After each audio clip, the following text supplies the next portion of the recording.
करोड़ों वर्ष पहले, जब सृष्टि अपने आरंभिक नियमों में ढल रही थी, हिमालय की गोद में बसा एक पर्वत कैलाश देवताओं का निवास स्थान कहलाता था। बर्फ से ढकी उन चोटियों के बीच भगवान शिव और माता पार्वती का दिव्य धाम था।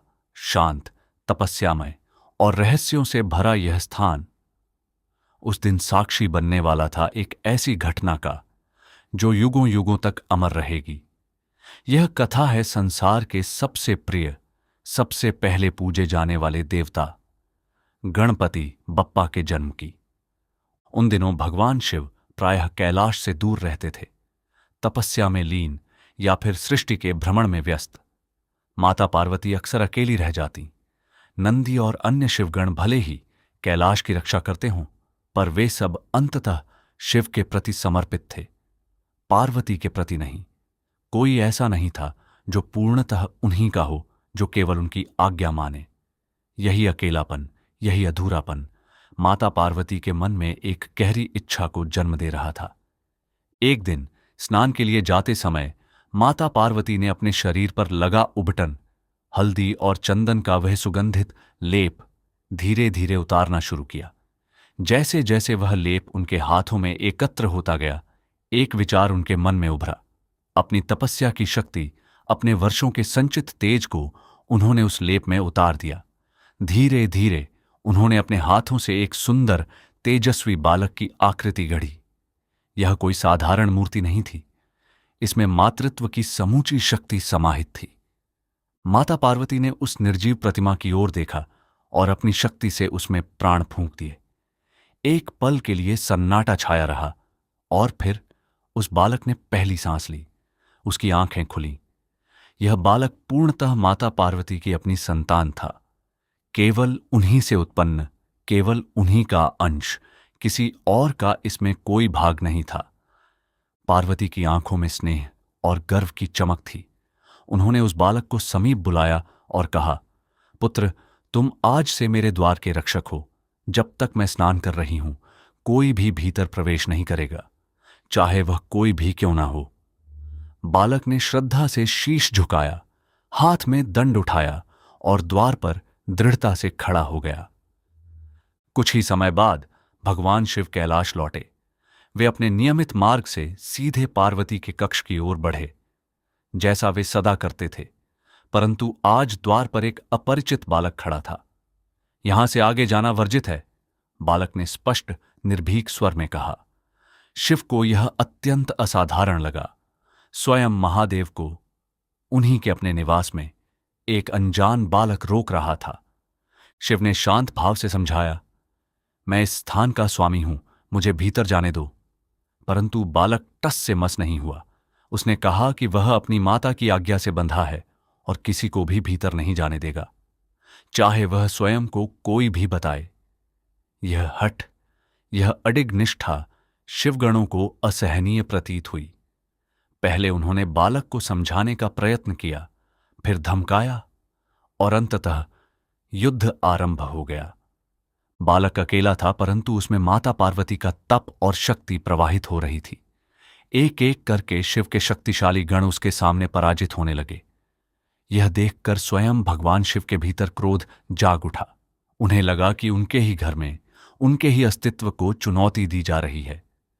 क्रोध की उस चरम अवस्था में भगवान शिव ने अपना त्रिशूल उठाया और एक ही प्रहार में उस बालक का शीश धड़ से अलग कर दिया। द्वार पर सन्नाटा छा गया।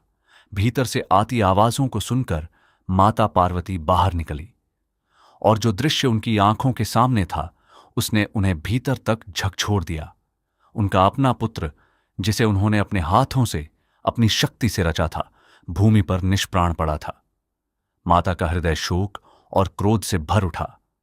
उन्होंने चेतावनी दी, यदि उनके पुत्र को जीवन नहीं मिला तो वे अपनी संहारक शक्ति प्रकट कर संपूर्ण सृष्टि को नष्ट कर देंगी।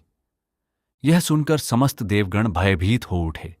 ब्रह्मा, विष्णु और अन्य देवताओं ने तुरंत भगवान शिव से प्रार्थना की कि किसी भी प्रकार इस बालक को पुनः जीवन दिया जाए।